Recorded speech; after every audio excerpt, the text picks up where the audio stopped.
Yeah, so the most important thing really is the posture.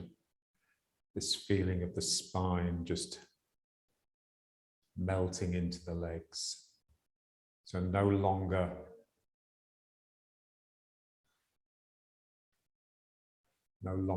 a S-shaped spine sitting on two legs, but the spine melting into the legs. So I get the sense that the ground beneath my feet is the bottom of my spine.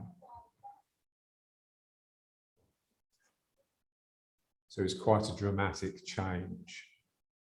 So it's basically just trying to get the upper and the body to blend together, so you just have one body from the ground. Because the insulation that your legs offer when your body's split into two is what enables the mind to race all the time. When you melt down the legs and touch the ground with the bottom of your spine, then the ground will naturally drain the mind of excess neurotic activity. So you will be earthed. Yeah? So being earthed doesn't just mean having your feet on the ground, it just means you've really got to let your spine down the legs. This was Chen Manqing's big insight, really. So John studied with Dr. Chi, supposedly Chen Manqing's top student, and he studied with Yang Shozheng, Yang Chenfu's son. And he said there was just no contest. He said Yang Shozheng, you know, because there's clips of him on YouTube. He's really leaning forwards, and John says he leant forwards all the time. It wasn't just when he was doing Tai Chi. And what came across from his presence was just how depressed he was and angry. Yeah. So a lot of his martial aggression was just pent up anger. Whereas Dr. Chi was a saint, basically. Everyone that ever met him said he was the closest they ever came to meeting a saint. So just down the legs.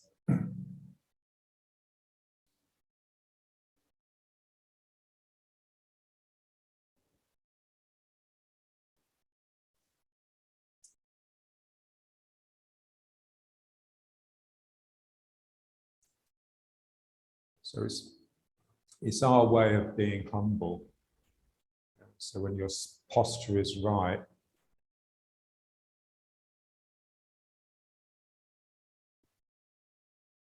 the earth just drains you of self-importance and you just become humble. And there's always a sense of sort of sadness or like you've lost something. Yeah. Because basically the main thing we have is our sense of self. So when that's taken away from you, it's almost like you're left with nothing. Yeah. And this is why internal work, it never feels good. It always feels frightening because you feel like you're getting weaker and less. But that's exactly what is happening, but you just grow accustomed to it.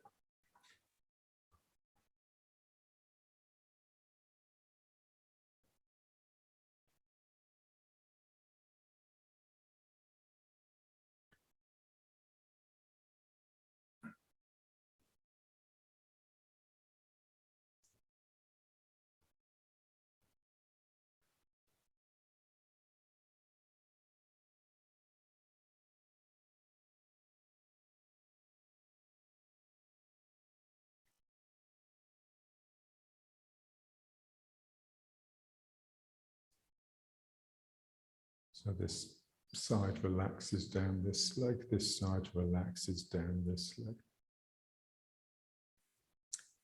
So as you come into a leg, you pour down it. You don't just rest on top of it. I'm pouring down into this foot.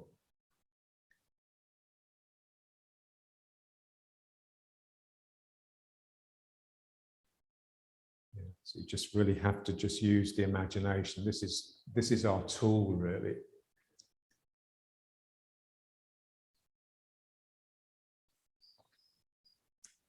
There used to be a guy that came to the classes. He was Iranian, lovely guy, and His Tai Chi was basically hopeless, but he had such a good heart and such a good imagination that when I said, do something, he would clearly not do it, but he would be giving me all the feelings that he was having, which indicated that he was doing it, because he was doing it in his imagination. His body just couldn't manage it. So this is the way you have to work. It's not enough just to work with the body, it's the mind, but the mind in its imaginative capacity rather than its thinking capacity. So I've got to feel that this is reaching down. It's almost like a hand or a tentacle comes out of my sacrum and reaches down my leg in order to take the ground.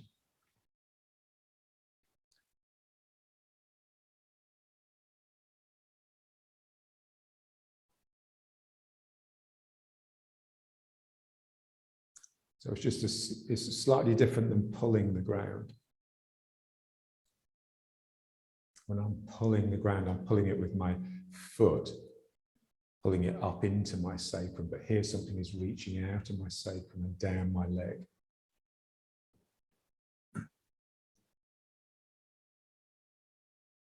So this is the way of the work. You find a visualization that suits you, and it develops, yeah. As you practice it, it refines itself.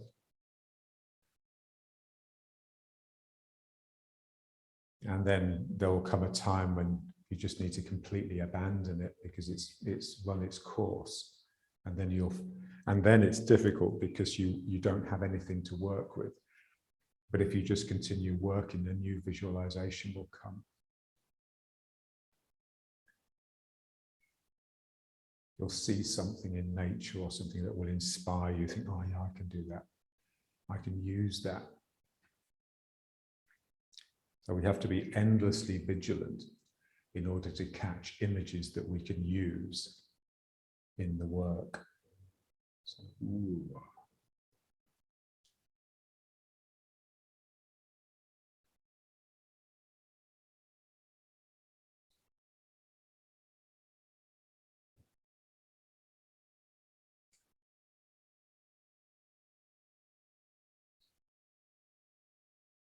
So I have to quieten my front.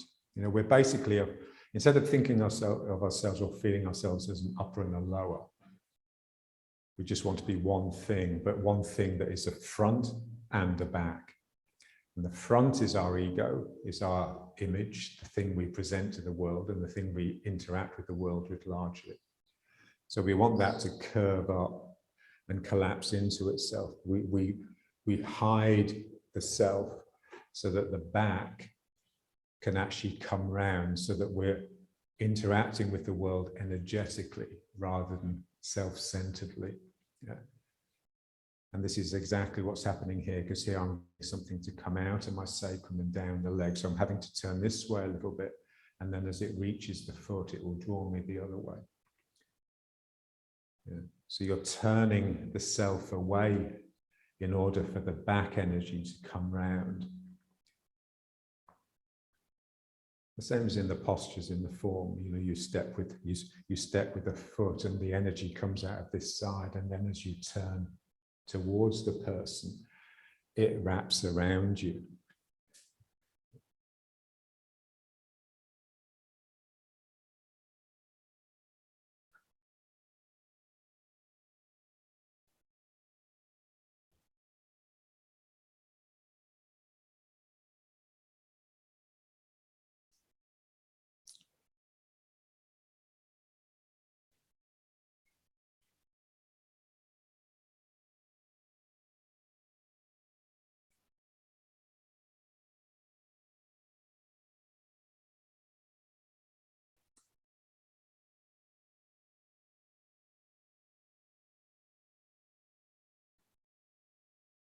So apparently when St. Augustine was asked by a student, what 3 qualities do I need to become a good Christian? He just said humility, humility, humility. So it's all to do with just hiding, concealing the self, quietening the mind. so that energy can take over. Thinking will always eradicate energy.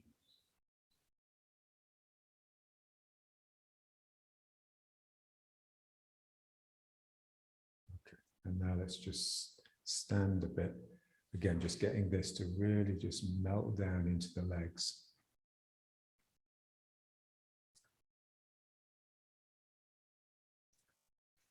And then the chest really has to hollow, really has to sort of sink in. Otherwise, otherwise you'll be looking up at the sky like this, yeah? So you really are just a single S shape from the ground beneath your feet to the top of your head.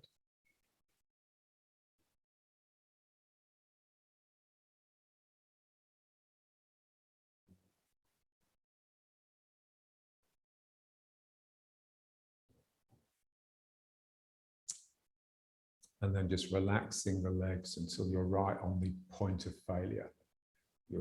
If you relax them a fraction more, you'd collapse. So that we can get to that point of equilibrium, that fluid equilibrium.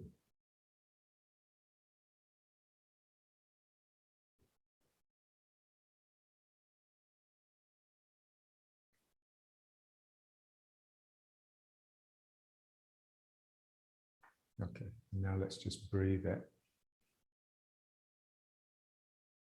All the time, just trying to keep the bum in.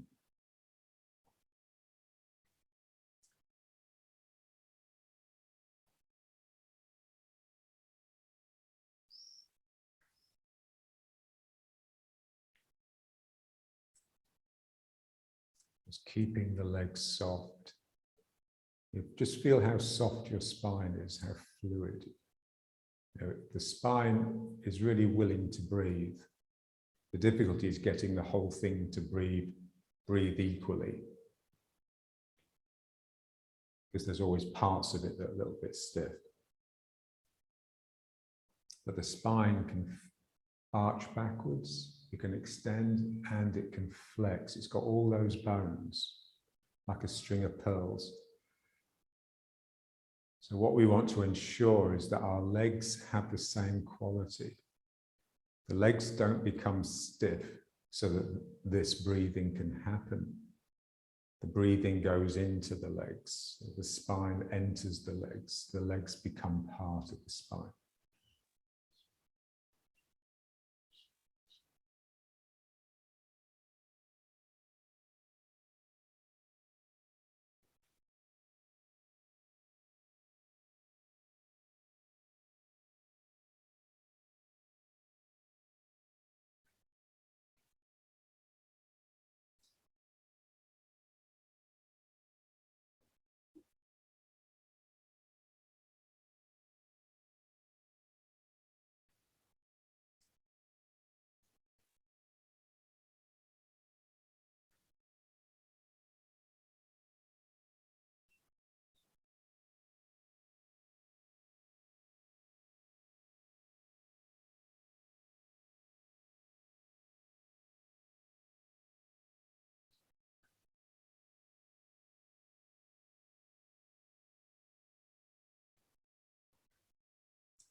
So as soon as words, language enter, then basically you've lost the posture. This is why John was always adamant that teaching, where you're using words and being in the class where you're listening to words is never practice.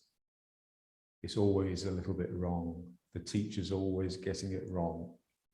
And the student, because of their anxious listening to words, is always getting it wrong. They have to go home and wipe the words away so that it's a purely active rather than thinking practice.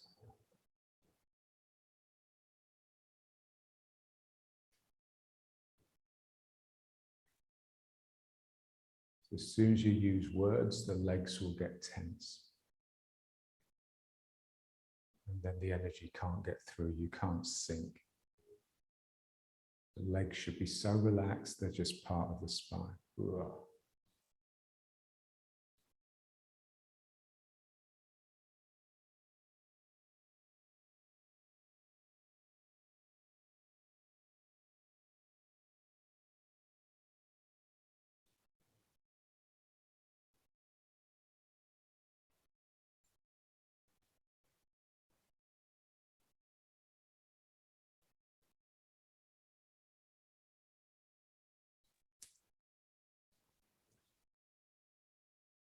Yeah, so it's just pure movement, really. Pure passage of time. All our certainties, yeah, all our securities, our safeties rely on time having stopped. It relies on us becoming not fluid, solid in some way. Tai Chi is all about absolute fluidity.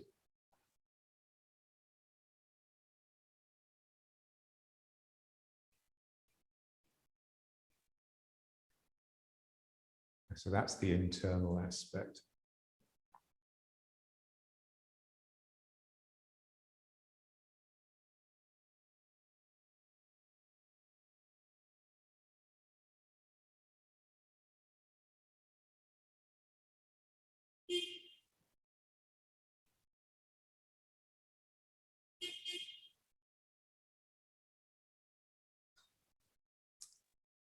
And just feel the spine breathing.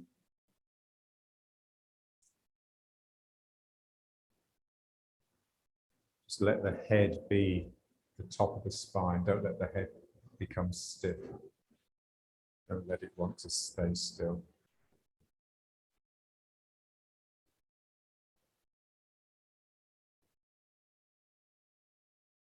As you open up, really release the coccyx so it can sort of unravel a bit, and then here the tail comes under slightly.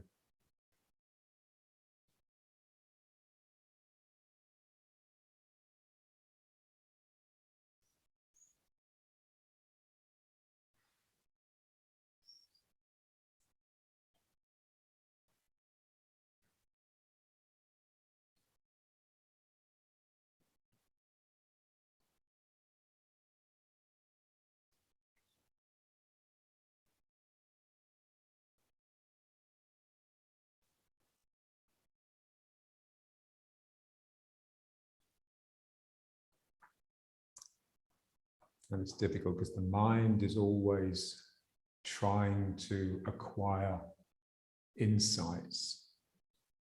It's wanting to sort of see something that will make it a little bit easier, that it can sort of understand and think, ah, that's the secret. But as soon as the mind starts behaving like that, you've lost it.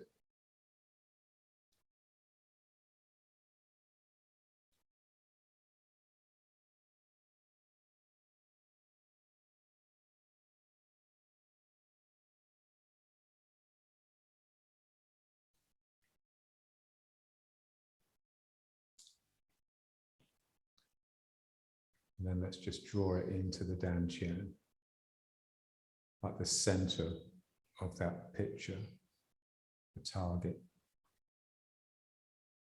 And so the Dantian is like this sort of black hole that's always sort of collapsing into itself.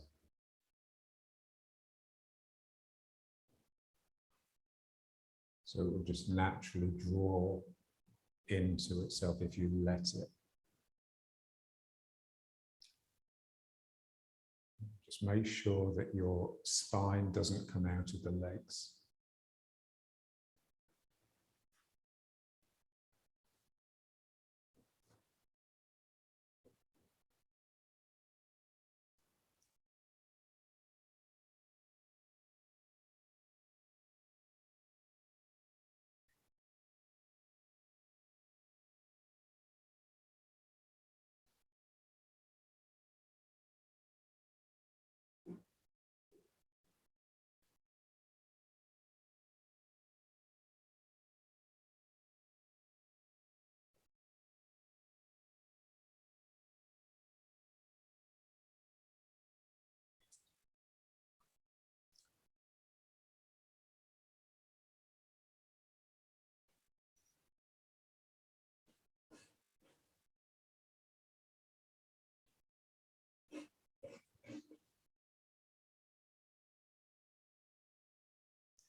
Okay, and then back to riding horse. Again, the legs, the spine, reaching down the legs.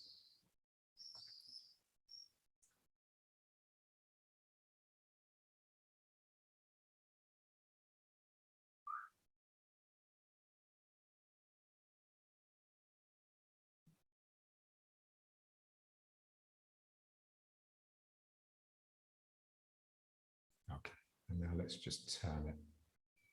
So just around that central axis in the sacrum. Yeah, so here we just have to try and turn without coming up from the ground. So the spine is still reaching down. So the spine bifurcates at the sacrum and reaches down each leg.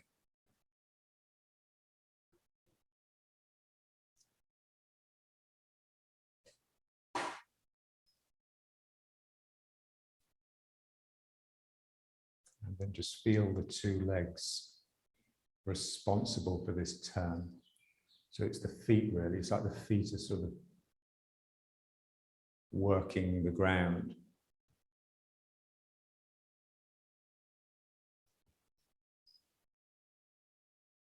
Yeah, so this is pushing the ground, but it's also twisting out so that it will turn me the other way. And the other leg has to willingly receive that. So one leg is active and one leg is passive in a sense, but the passive leg has to be actively passive. It has to really receive what it's being given, so that what it's being given doesn't just settle on top of it, it goes through it. So this is twisting and this is greedy. This is swallowing up my weight as it turns into it.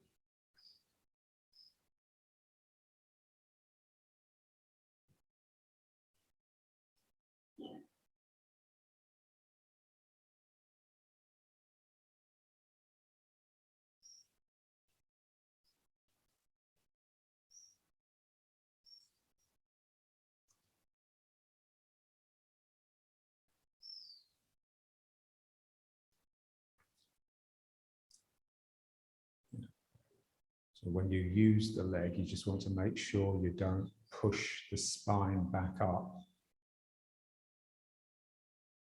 So it has to be so gentle.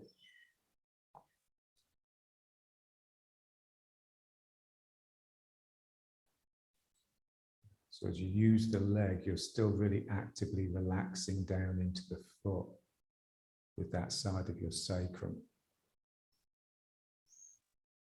So the strength from the ground is coming up, but the relaxation from above has to be passing beside it in the opposite direction. Otherwise the leg will get stiff.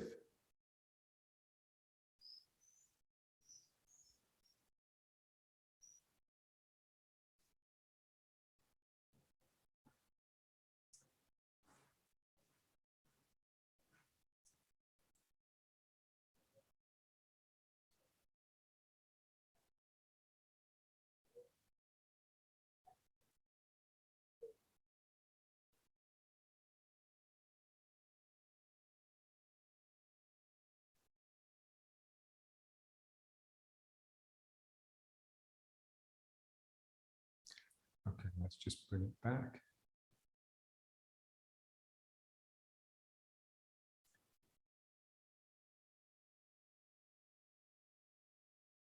So when the mind is relaxed, it will expand. And when it starts thinking, it can only think if it contracts into a unity of sorts. And then this becomes your center instead of this. So this is the center of the target, and this is just becoming vacant and vaporous. So you're not thinking, you're observing.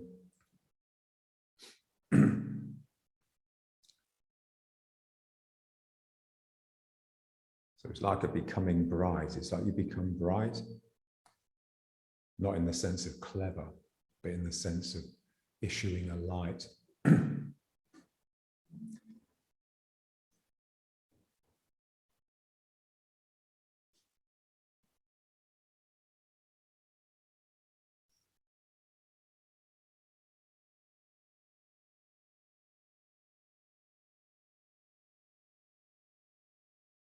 Okay, let's just try a little bit of just turning.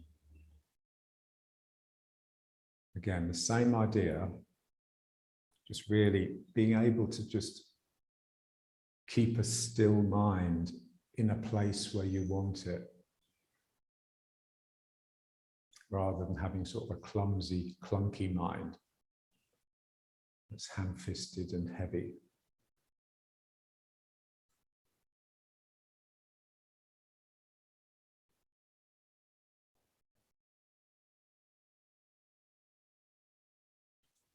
So the turning and just allowing the eyes to sweep, that just encourages you to come inside, because you can no longer stabilize yourself with what you see in the room. So it just forces you in. You just want to feel that central line through the sacrum. Just feeling the sacrum releasing into the legs.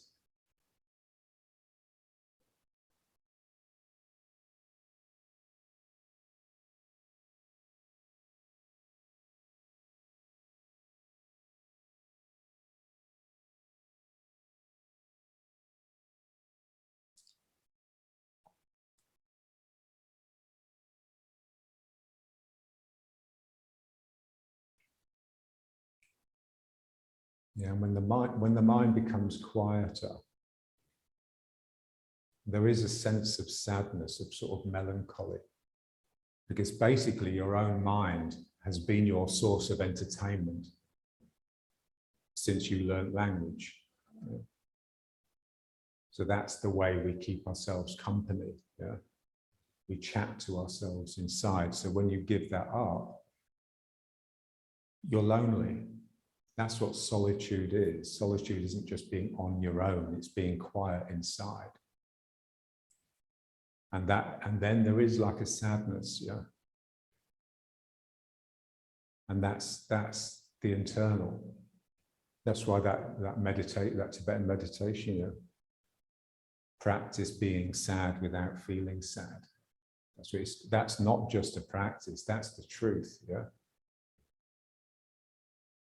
When you're internally quiet, they talk about bliss and everything, you may get moments of that, but it's generally just a nothing, it's just you and observing the world, but not using those observations to give yourself a promoted sense of self.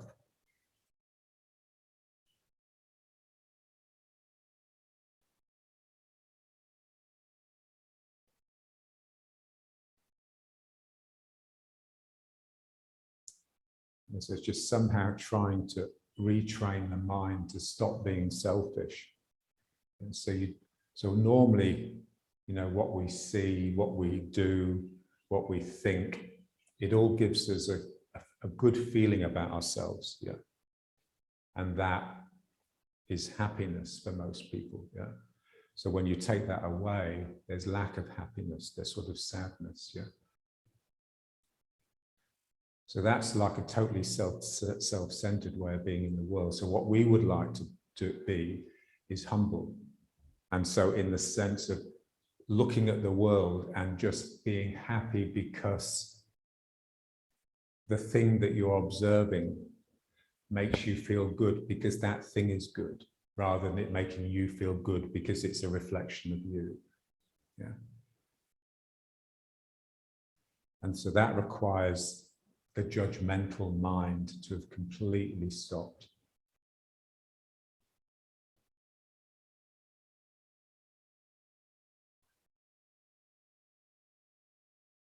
And then you just take things for what they are, rather than for the labels that the culture has pasted on them.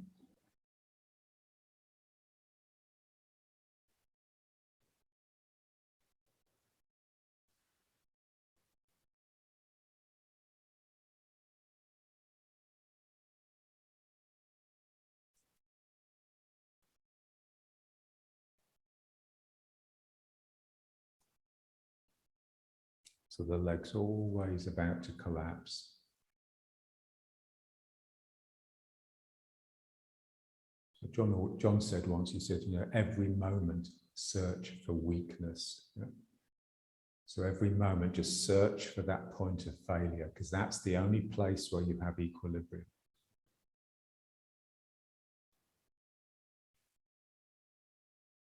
And central equilibrium is the principle in Tai Chi. Balance.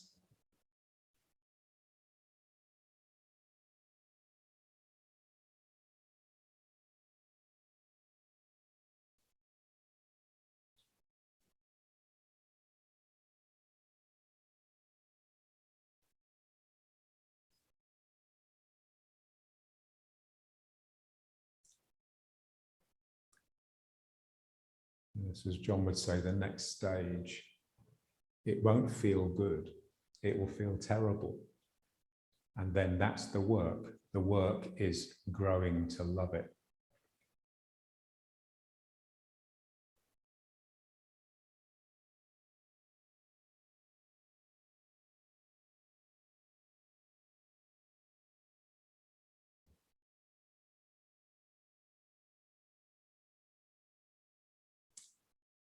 Yes, I remember when I was a kid, you know, you'd buy a music album, you know, and because money was scant in those days, you know, if you bought it, you sort of put up with it.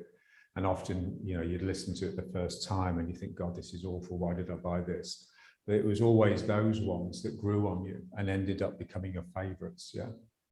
The ones that you thought, wow, the first time you listened to it, they were quite shallow and they didn't really warrant repeated listening. Yeah. So it's the same with the work. You know, when you make a breakthrough, it doesn't feel good, but you grow to love it. You grow because you grow to just feel its depth and its absolute necessity. Yeah.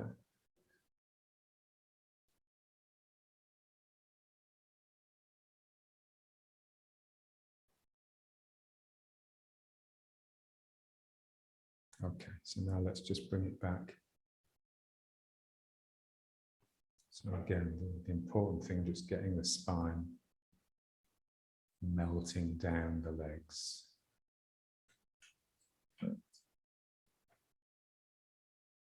so to melt down the legs have to allow you through. So they really have to relax.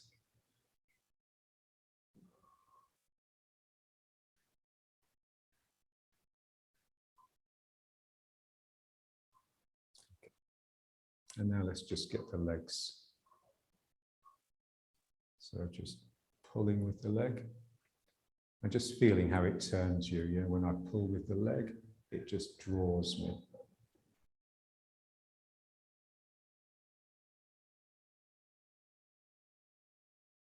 And just feel them sort of overlapping. So as I pull with this leg, as I settle into the leg, it allows the tentacle from this side of the sacrum to reach down and touch the ground, so that then I can effectively turn here and pull into the leg. Yeah. So as one leg completes, the other leg starts. So there's always an overlap. Yeah, because the turn that completes one leg is the same turn that starts the other leg.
So it's all the time just keeping the sacrum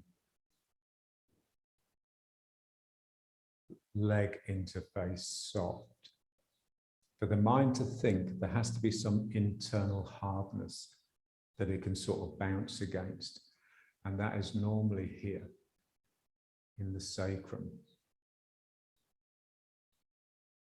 So if we can just keep that soft, then the mind can't think, not in its normal way.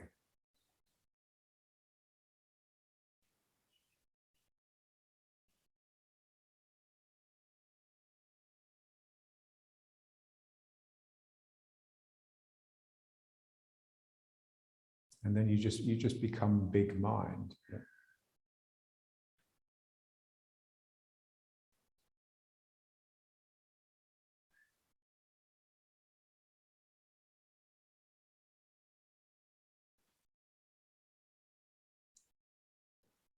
It's like watching a movie and just at the theatre, then coming to the realization that what's important is not the movie being projected onto the screen, it's the screen. If you can stop that movie, then you'll see the screen.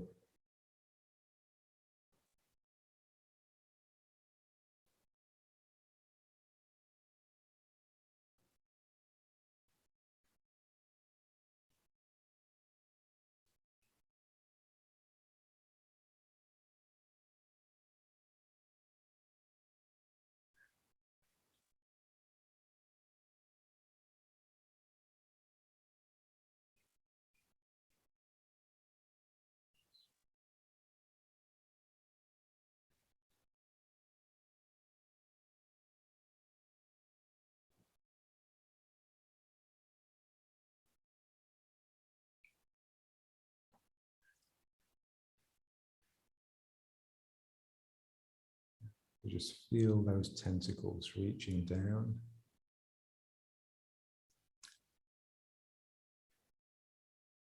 And then just feel the mind. So it's like a humorful mind. It's a playful mind. It's like that octopus film, often it was just playing. It wasn't moving because it was feeding or trying to catch things. It was just playing. It was just delighting in its own aliveness. And this is what we, so the humor is not just an effect, it's a necessity, it's the first thing. So that playful, humorful quality that just allows your spine to melt down the leg. So that's the part of you that sort of is the antidote to the sadness, if you like. There's a general field of sadness, basically the field of gravity is pulling you down, it's getting you down. But then to operate within that, you can either use force and go against it, or you can activate delight and playfulness and humor.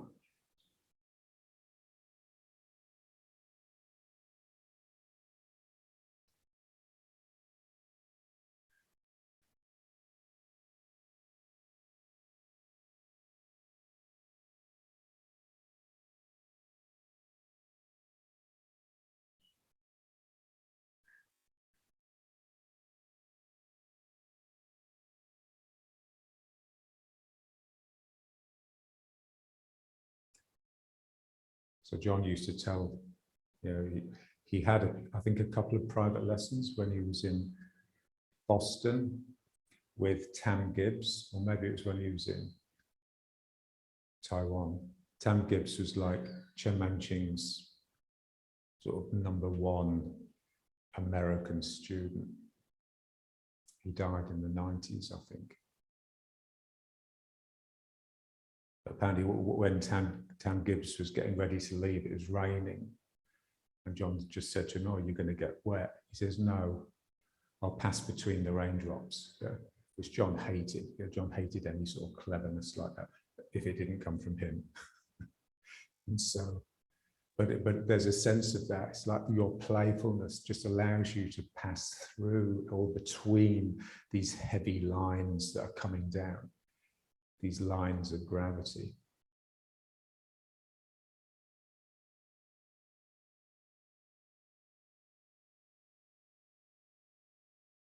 So real lightness.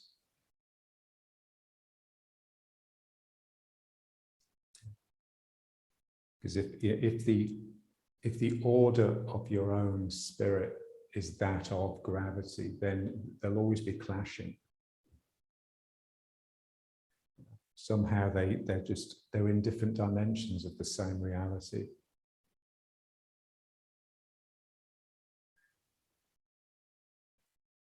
And when they both operate together, you get this, basically this sort of just a sort of a movement that looks like it's floating. I mean, we know how hard we're working. But someone that's watching you will just think, oh, that's so sort of graceful and slow and effortless, and it just seems to float.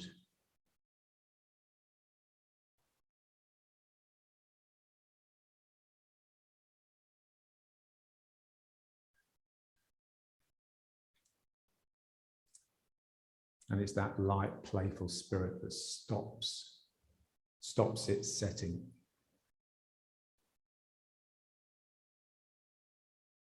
Without it, it will just become set. It will become a routine, a habit. John had that beautiful saying, once is a habit.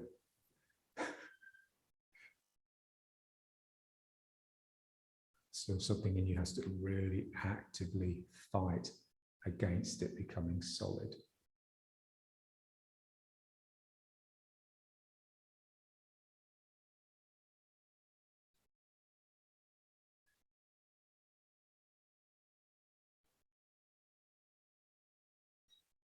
Okay, so now back to riding horse. Again, just register just how tense this area has got, and just release it down into the legs.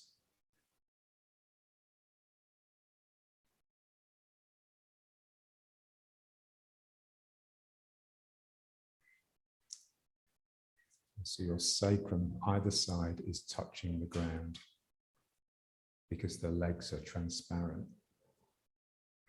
They've allowed you through, they've allowed it through, so it can really just touch.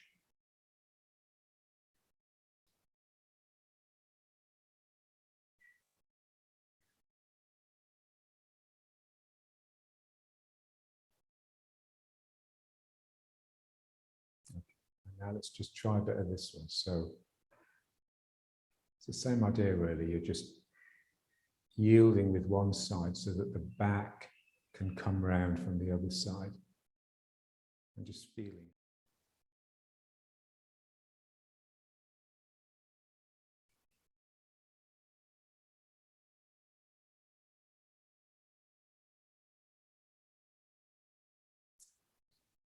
Yeah, so this really helps withdraw the front, almost like it should almost look like you're falling asleep.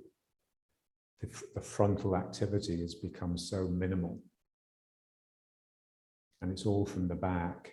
So here I'm bringing my back round, and then I just let it roll up. I let it roll up like a carpet, and the other side will open out. So it's just opening and curling up.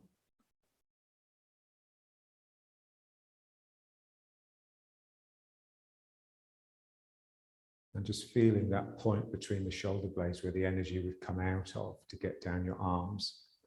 Same way you're feeling the sacrum or the min leg, where the energy comes out of to go down the legs. And then the same here with the head, yeah. So these eyes that come out the back of the head.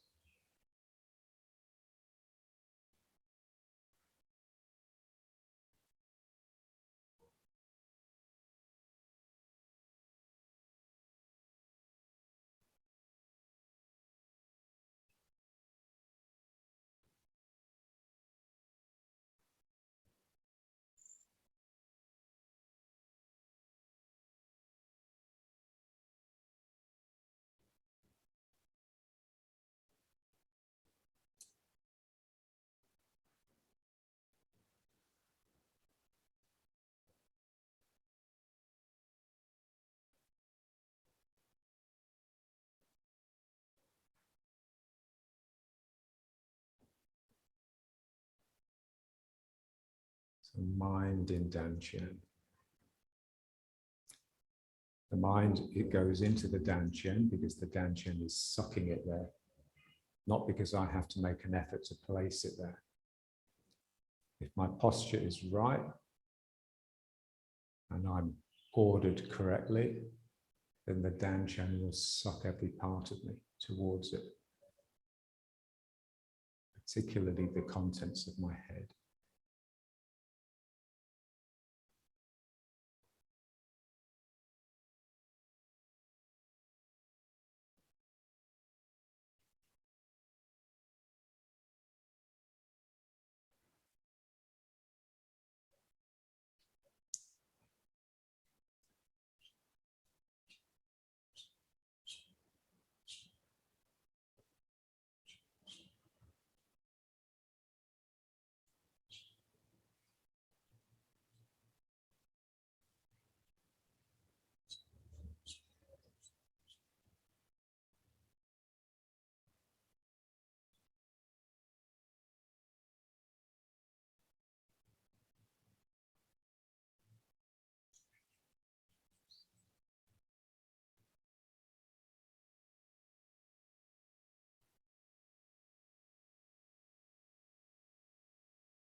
Back to riding horse.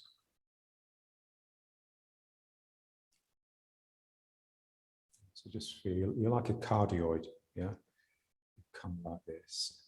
Yeah. So this is all collapsing in, and this is all issuing out. At the same time that this is blending down into the legs.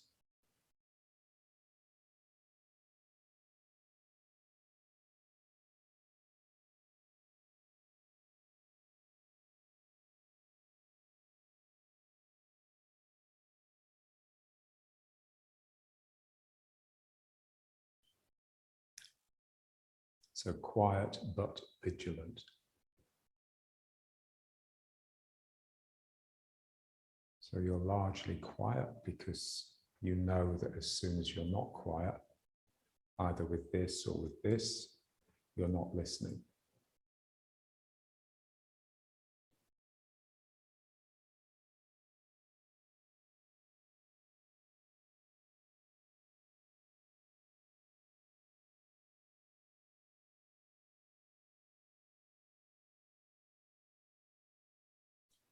Okay, so let's just try a little bit of the form. So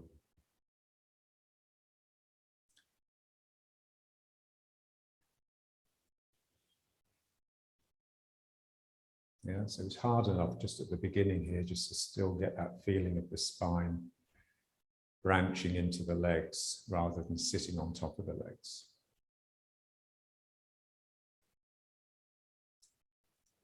So attention posture at the beginning, in a sense, is the most demanding part of the form.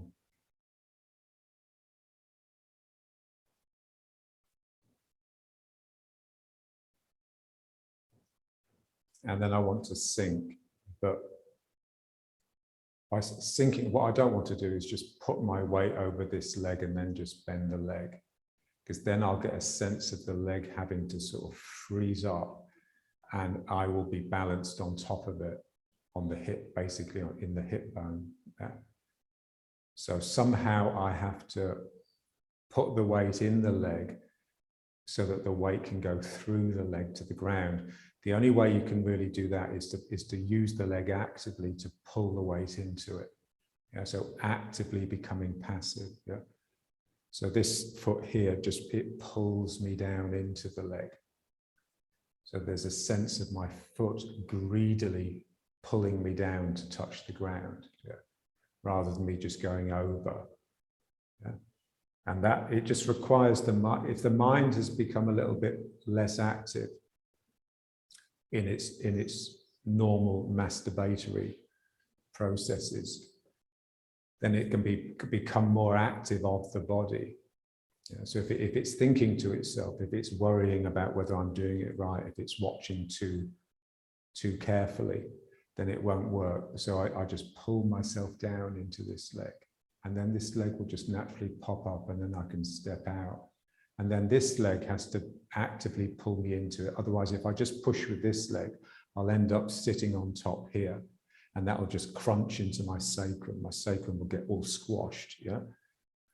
And so I have to pull myself into the leg, almost stretching the line from the sacrum, pulling it, yeah, as it contracts, yeah? So the sacrum is being pulled, and then this side just naturally opens up, yeah? And then this we've sort of worked on. And just heavy elbows really until the fingers are pointing up and the hands are ready to go on the other person, and then just sending them down.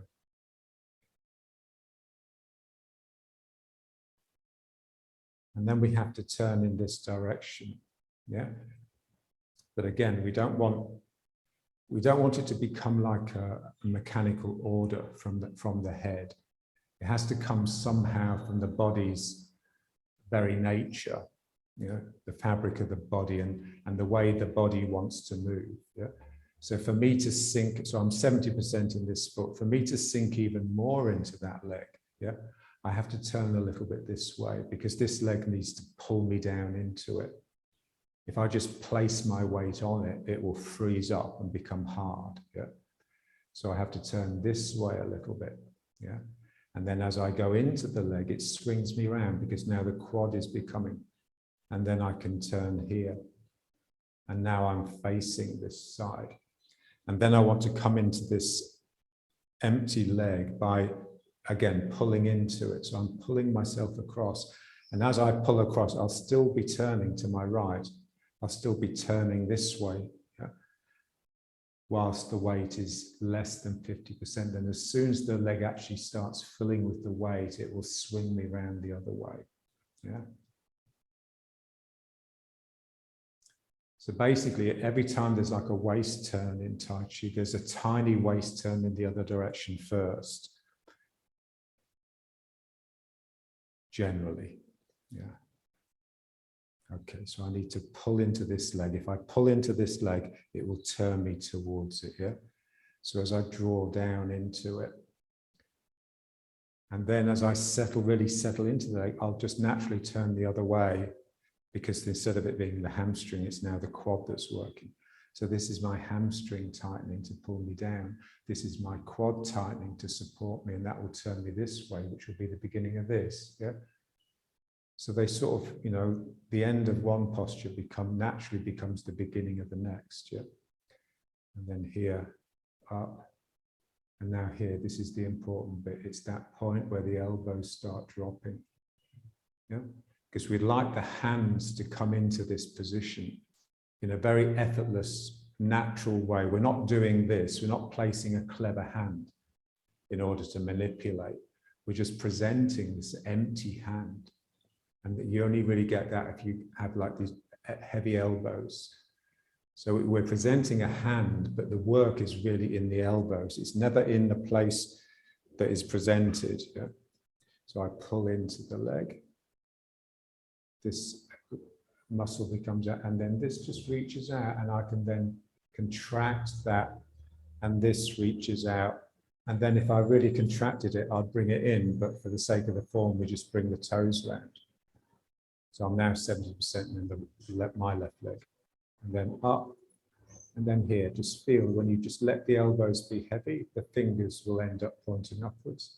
And that's almost like a slot. It's like click, something clicks there, and then you continue it down. Okay, now I've got to get 100% in this foot so I can turn this way. So I have to turn a little bit this way. And then it will naturally, it will just swing me round. And then when I come into this foot, I naturally have to turn a little bit this way. And then as my weight goes into it, it will swing me round. And then this hand can come up. And then because the movement has all been natural, the shoulders can remain relatively relaxed. And then I step here. And again, I want to come into this foot. So I want to just melt here. I melt, I yield this side. I come into the foot by yielding. Yeah, that feeling of like an emotional rift. Yeah, something in you is broken. And you've come forwards. Yeah.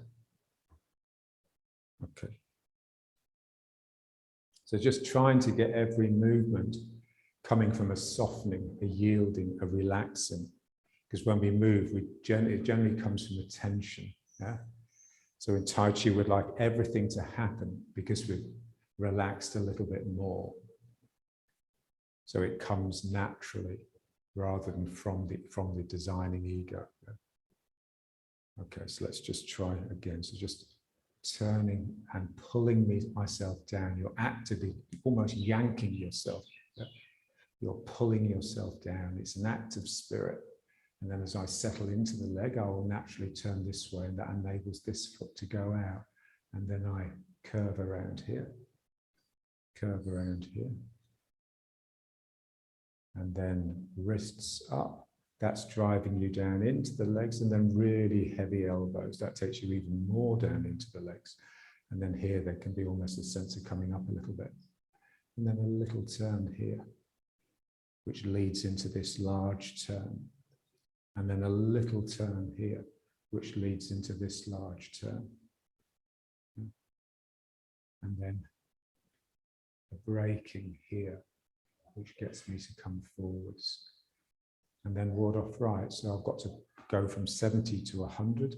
So I turn a little bit this way. And then it rolls me round as I put the weight in the foot. And then I step here. And then a little turn here. This hip yields. I'm taking the person's energy into this point in my groin. And that will swing the arm up in ward off. Yeah. And then here, you know, this part here where we do this, you know, most people when they do it, it's very much just their arms and their shoulders, but we'd like to get it from here.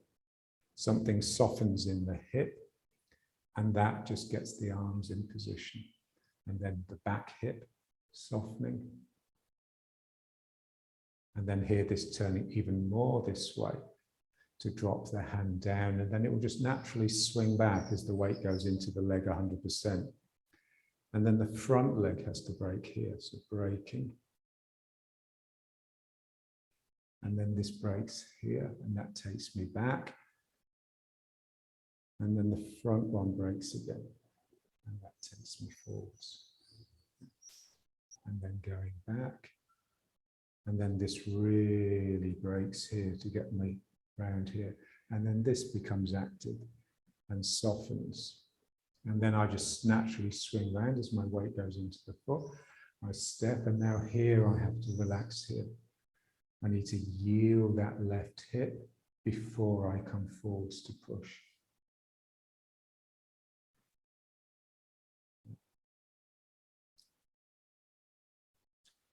Okay, so let's just stand in attention for a bit.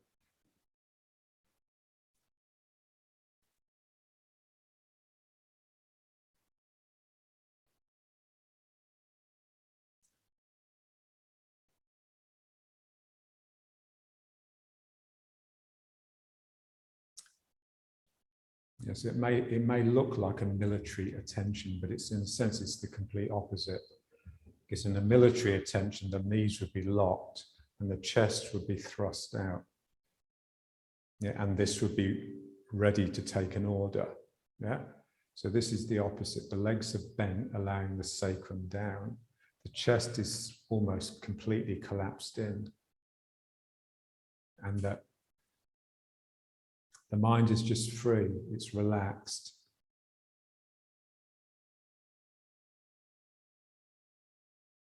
And this is very much the center.